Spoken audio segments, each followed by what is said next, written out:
Kelly, Vita, Mike, Tracy, Laura, Tracy, Laura? Lindsay, Colleen again. Okay. We're going to be on YouTube. Okay. Everybody has a hobby. Something in their life that makes them forget about the world around them, to relieve their stress.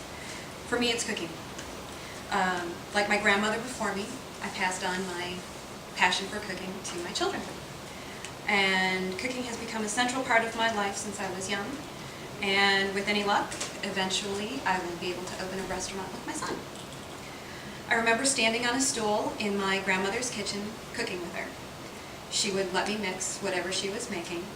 The spaghetti sauce would pop as I stirred it in a pot that was bigger than me on the stove. It was always my favorite when she would make cookies or bakery or something, because I always got to lick the bowl. As I got older, she would teach me how to read the recipes and, put the ingredients in. This taught me how to properly measure things and the proper utensils to use. I was always fascinated by all the ingredients because of the way some things taste and don't taste the way they smell. A quick lesson that I learned was with vanilla. It smelled so good, I wanted to taste it.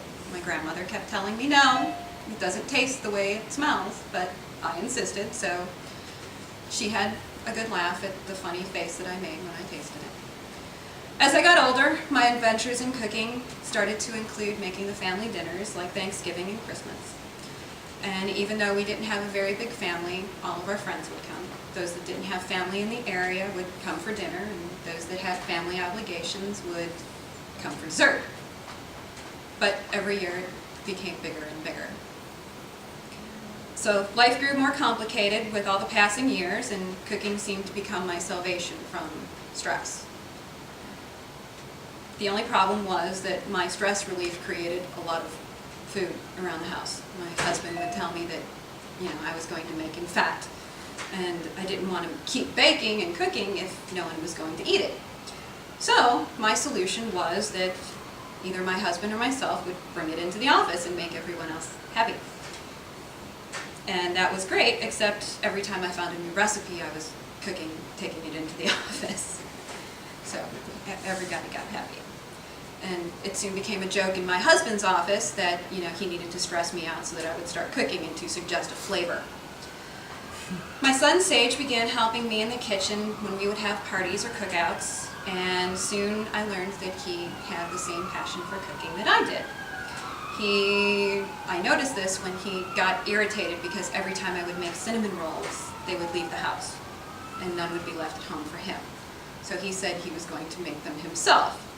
So after a couple tries, he got it exactly right, and then he started cooking for his friends and baking for his friends.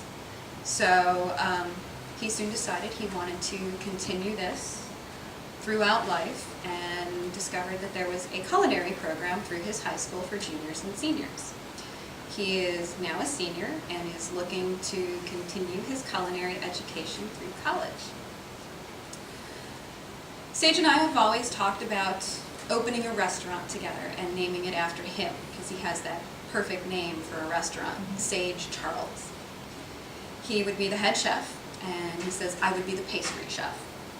And he would also make me the financial manager because I'm the accountant, and he's bad at it. He said his father would be the head of sales, and that his friend Sarah, who's looking to get a marketing degree, would do all the marketing for the restaurant. It's good to have dreams because it helps keep us striving for the things that we want, which is the good thing for him. And we always joke that, what would make him think that I would want to work for him?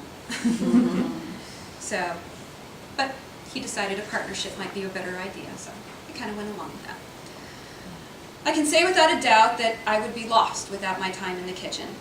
It's my escape from the stress of life and a time for me to get my head straight between school and work.